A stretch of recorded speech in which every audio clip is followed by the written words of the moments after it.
This is Faith Encouraged with Father Barnabas Powell. Homilies designed to help you live a purposeful and faith-filled life in Jesus Christ. Here's Father Barnabas.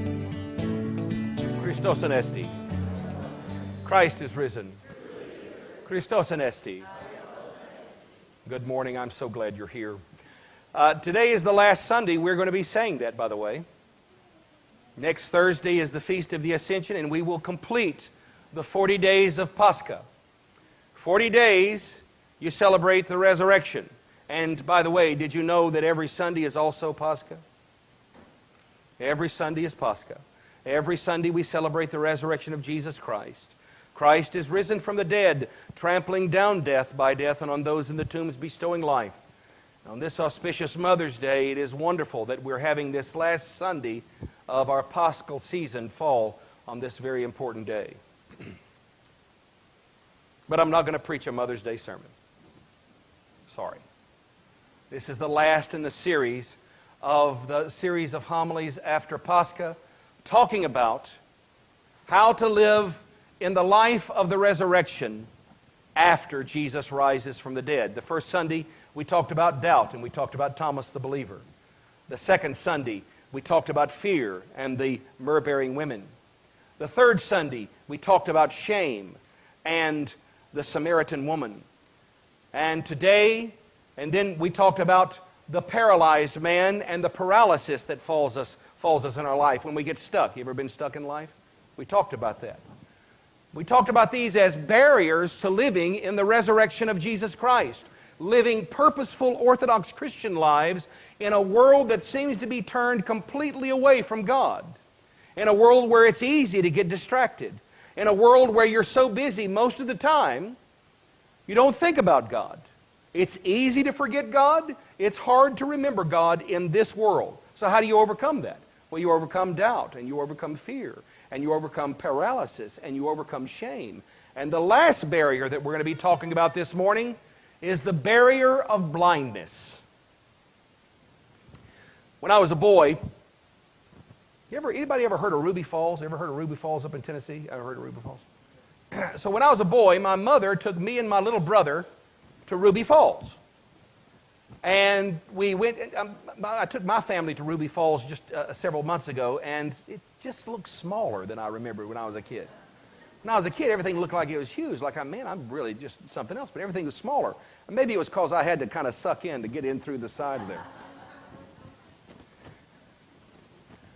Well, we went to Ruby Falls, and at that time, part of the tour was when you get into the cavern where this gorgeous, beautiful waterfall is. They talk about the waterfall, and they talk about the formations of the stalactites and the stalagmites, and I never know which one's going up or which one's going down, but that's what they talked about. They told us all about that stuff. And then all the beautiful lights that were in there, and you're standing there in this huge cavern with all these people, and there was a portion of time where they cut all the lights out. All the lights are out. And gang, I don't know if you've ever heard of the term, it was so dark you could feel it. It was so dark you could feel it. Nobody dared move a muscle. We didn't know where we were. Everything was disoriented. I mean, we were underground, and it was pitch black. If I held my hand right here, I couldn't see it. There wasn't enough light for me to see my own hand. I was blind. And in that moment of darkness, guess what the first feeling I felt? I was scared. And then I was worried. And then I got nervous. Are we going to get out of here? So I held my mother's hand tighter. And she held my hand tighter, and she held my little brother's hand tighter. And then, of course, all the lights came on, and we could see again, and everybody was happy. But it was amazing in that moment of pitch black how disoriented I was. You see, folks, being blind physically is a very sad situation. It's a sad malady to have to live with. I've known some blind folks. I've known folks who have been born blind, and I've known folks who have gone blind later on in their life. And it is a very difficult malady, but interestingly enough, with a physical blindness, your other senses heighten. Your sense of smell and your sense of touch and your sense of taste. You notice everything. Your body compensates for that. It's an amazing thing, our physical body that God has given us, how God blesses us with all kinds of treasures in our physical lives. But there's another blindness, my angels, that if you think physical blindness is difficult and hard, try the spiritual blindness that grips a man or a woman who can't remember God, who is asleep most of their life. They're asleep. They're walking through life asleep, unaware that the kingdom of God exists, unaware that they should reorient their priorities to line up with the reality of the kingdom of God. They're spiritually blind. And in their spiritual blindness, they grope and they stumble.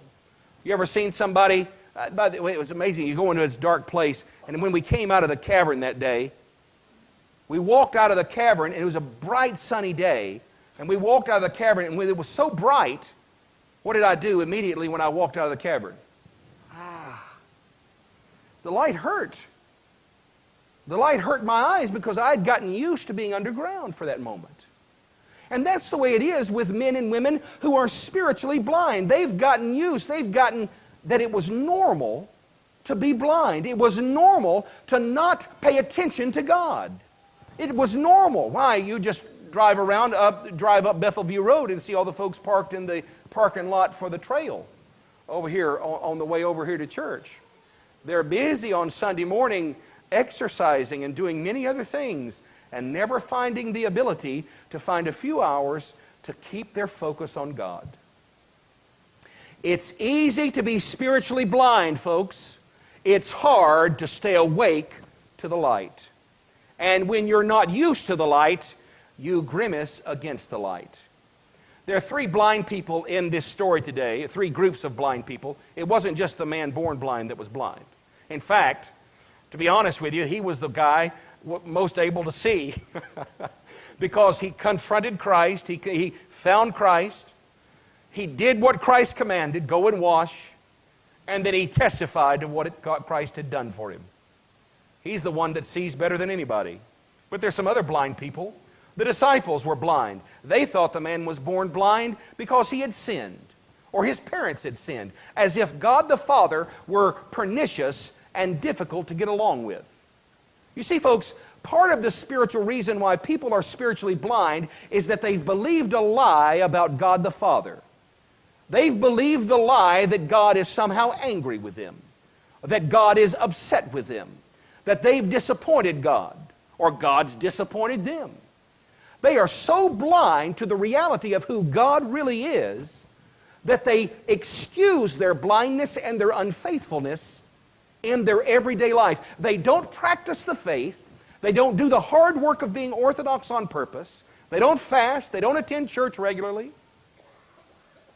They're spiritually blind because they've bought into a lie about God, that God is somehow angry or difficult or mean or vengeful or vicious. Do you know the only time that anybody has ever said those things about God? The snake in the garden to our mother and father. He was the first one to impugn the character of the Father and to give a wrong idea about who God is to the human race. Brothers and sisters, when you believe that lie about your God, you're on the side of the snake. You're blind. But there was another group of blind people there. The Pharisees were blind. And they shouldn't have been blind. They were the religious folks. They were the folks who had had centuries of religious training and teaching and formation. And they were blind to the person of Jesus Christ. In fact, they had said, anybody who calls Jesus the Messiah is going to get kicked out of church. Synagogue there, but let's relate here, shall we? If you call Jesus the Messiah, you're out. You're kicked out. You're not a member anymore. We're going to excommunicate you. They were so blind to the identity of Jesus Christ and who it was that was standing in front of them that they thought their rules and regulations were more important than the fact that this poor man now sees. That's how blind they were. That's how that disoriented their life was. That's how mistaken their life was. But do you know what the answer is to every bit of this blindness? If you're going to overcome the barrier of blindness in your life and really live like Jesus Christ really has risen from the dead, that Jesus Christ really is alive, and that it matters to your daily life, not that you say it with your mouth now and again and just kind of give lip service to the Orthodox faith, but that you actually practice the faith and be Orthodox on purpose. If that's ever going to happen in your life, you're going to have to overcome the barriers of faith in the resurrection. Doubt and fear and paralysis and shame and blindness. And today, the only way that you're ever going to overcome blindness in your life, your spiritual blindness, and spiritual blindness, folks, is much worse than physical blindness, because spiritual blindness condemns you to blindness for eternity. And you weren't made to be blind, you were made to see. The only answer to the barrier of blindness is confronting Jesus Christ. Making sure that Jesus Christ is not a stranger in your life. Making sure that Jesus Christ is not someone who you think about, but a person, the person whom you actually love. My buddy, who is an atheist, a brilliant guy, he's an atheist, and he was just confused. He looked at me and he said, "Barney," no, you can't call me Barney. He said, "Barney, I don't get it. You're a smart guy, you're well-read. You even read the New York Times, for heaven's sake." I said, "Well, I got to keep up with what the enemy's doing. I got to keep up with what's going on." That was recorded. He said, "You're so well-read. You're an intelligent guy. You're brilliant. Why do you believe in God?" I said, "Oh, Jim, that's easy. I love Him." He said, "Barney, that does not make any sense to me at all." I said, "I know. You're blind. You're blind."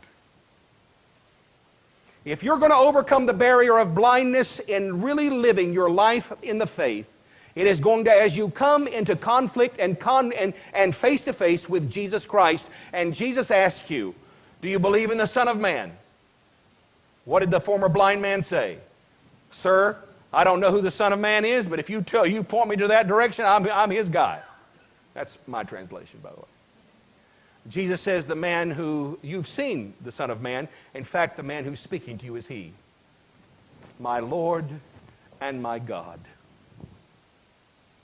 Brothers and sisters, if your life is going to be lived as if Jesus Christ really has destroyed the power of death, if that's ever going to be true in your life, you're going to have to overcome the power of doubt, the power of fear, the barrier of paralysis, the barrier of shame, and finally, the barrier of blindness. If your priorities are ever going to be reoriented to where the faith comes first, you're going to have to overcome the reality and confess the fact you have spiritual blind spots. And if you confess that and come face to face with Jesus Christ, like you're here now, you're face to face with Jesus Christ, and He asks you this morning, every one of you, He asks you what He asked the blind man. Do you believe in the Son of Man?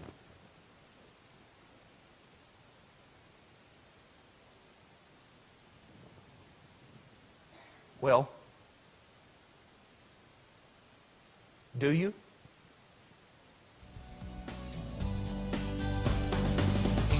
Father Barnabas is the priest at the Saints Raphael, Nicholas, and Irene Greek Orthodox Church in Cumming, Georgia. Find out more at faithencouraged.org. That's faithencouraged.org.